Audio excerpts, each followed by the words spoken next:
Welcome to The Conversation. I'm your host, Anthony McPherson. I hope to be having a series of conversation with you throughout Black History Year on various subjects with some exciting guests here at the University of Westminster and beyond.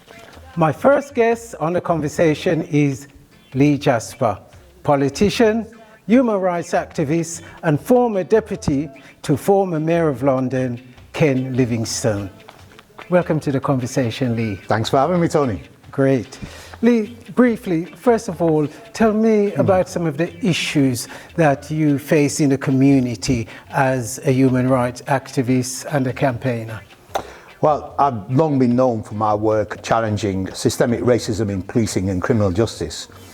And over the last year or two, I've been working very diligently to uncover a new aspect of systemic racism in policing, and that is the impact of policing on black children under the age of 18. You may have heard of Child Q. Yes. Child X, water pistol, playing outside in the summer, was arrested by an armed SWAT team, almost murdered on the spot.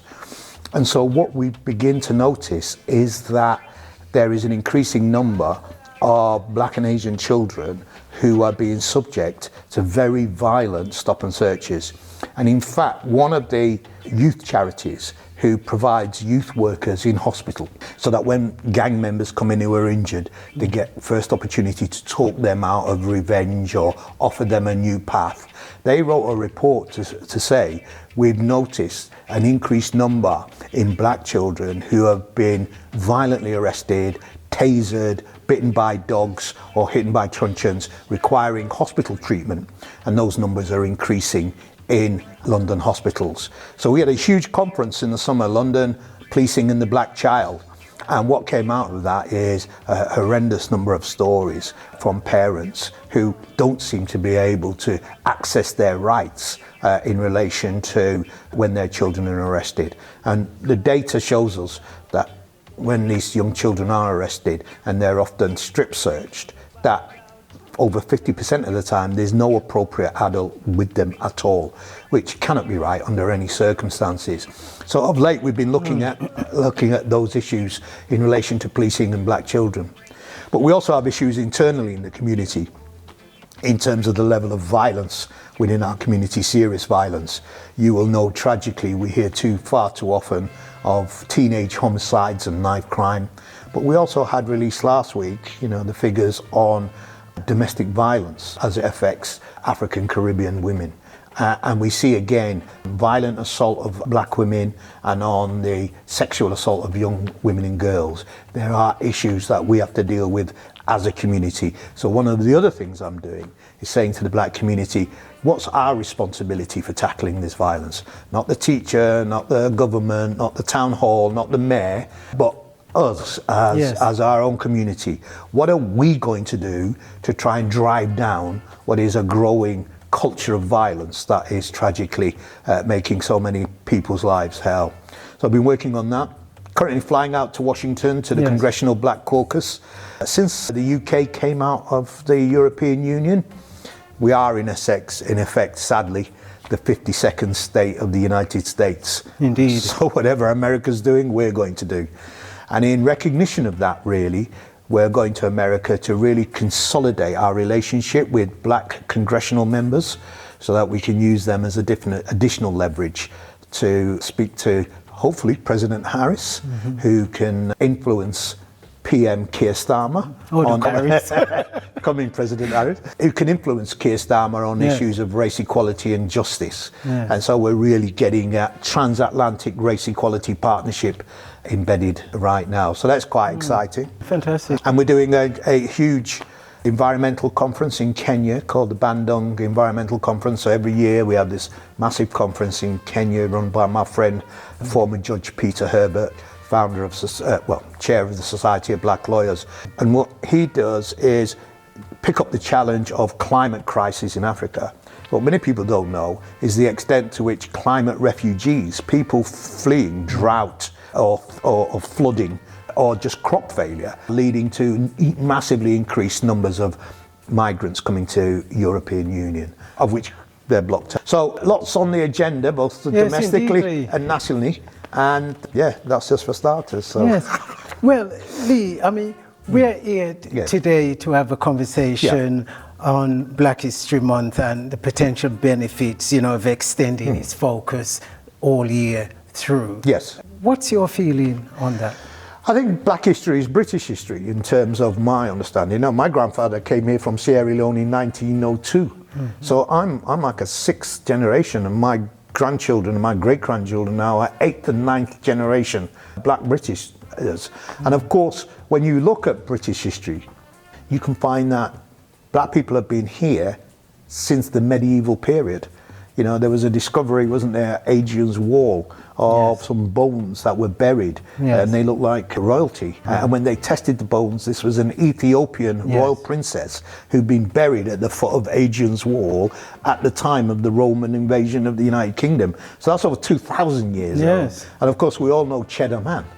Cheddar Man, the original Briton. He looked remarkably like you and I, rather than Jacobs, Reeves and Moggs. So I think we see that there's a huge diversity and long-lasting diversity here in the United Kingdom. That's why I think this makes Black History Year so important, as opposed to Black History Month. There is so much to be looked at and talked about and discover, in regards to Black history.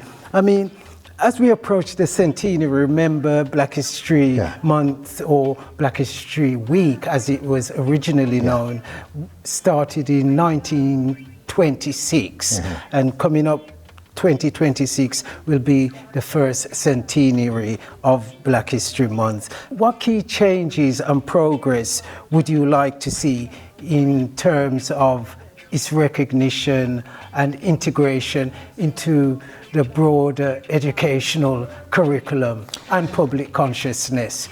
I think it's absolutely vital, and I think we've just seen, haven't we, by the worst race riots that we've ever seen since 1919 in this country, most recently, that education is absolutely key to fighting ignorance and prejudice. And of course, if people think that Black people only arrived on a banana boat yesterday, well, they may have one view.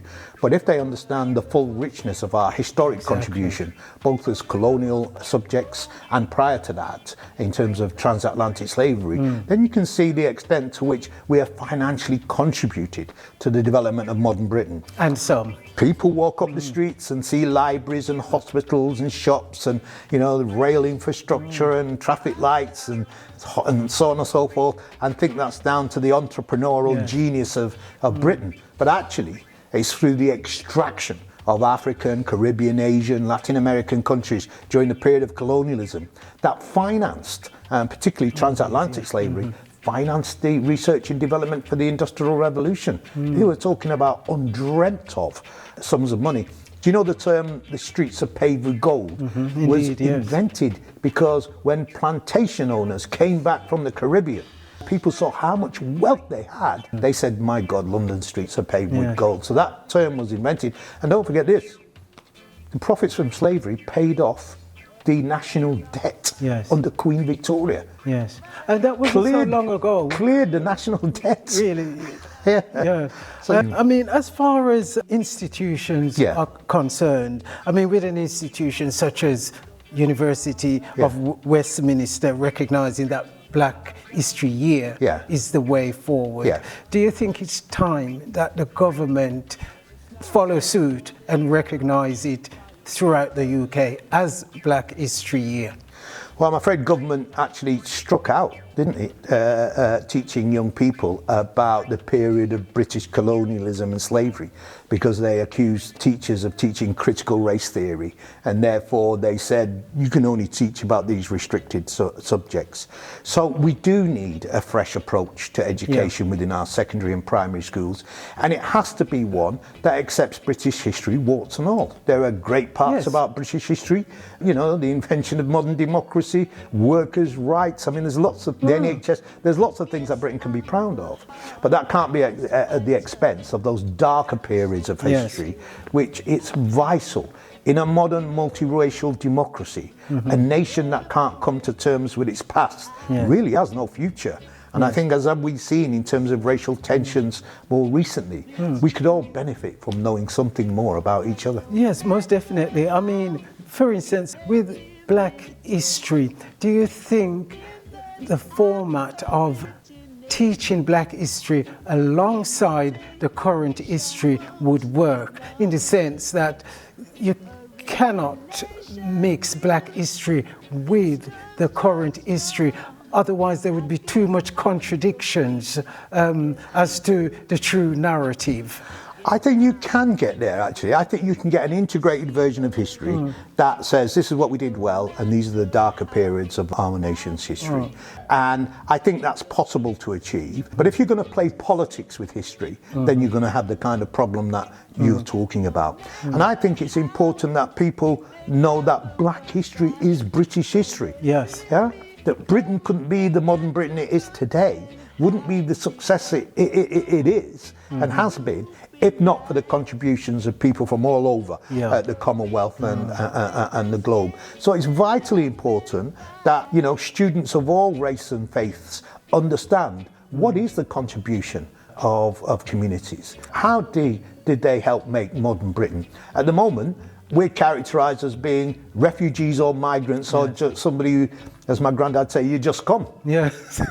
And what they don't know, we've been here for generations. Yes, but there's lots of young people growing up now who think, well, these migrants, you know, they've only been here, they should go back to their country. You know, as I say, I'm fifth generation. My children are 7 or 8 generations. Hence your view there, Lee, that is why it's so important for Black history to be a year-round celebration, so the general public can get to know history as it should be taught, as opposed to how it's being taught. No, I think you're right.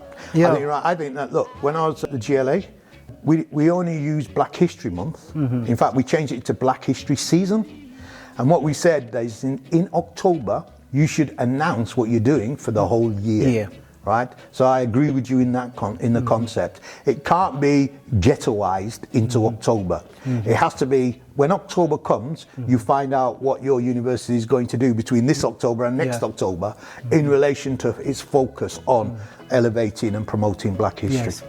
Yes, I believe that Black History Month, as it's known, you know, should be a tangible body that produces results. Yes. You know, as opposed to a copy and paste event every October or February, as it is in America, or what have you. And, you know, finally, Lee, but I see where you're coming from, I really do.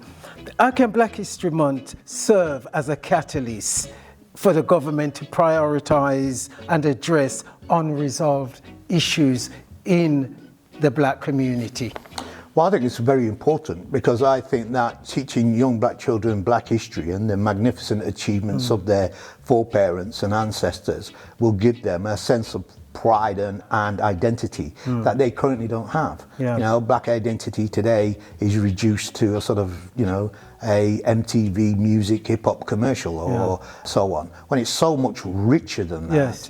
And what, you know, Black people, even in the United Kingdom, don't realise, you know, the first people in the British Empire, the first women to have the vote in the British Empire, were the women of Sierra Leone. Because when Sierra Leone declared its independence, when Sierra Leone was created as a returning haven, and the former enslaved decided what their constitution was, even though Britain, the mother country, didn't allow the vote for women, Sierra Leone granted the vote for women as soon as they got their freedom in Sierra Leone. And there are so many contributions of people, communities and individuals to the making of modern Britain that it would give us a sense of identity, and it would give white communities a sense of appreciation that Britain has been a multicultural nation for hundreds of thousands of years, and in order to prosper in a globalized world, it now must come to appreciate and recognise exactly what those contributions have been. Yes.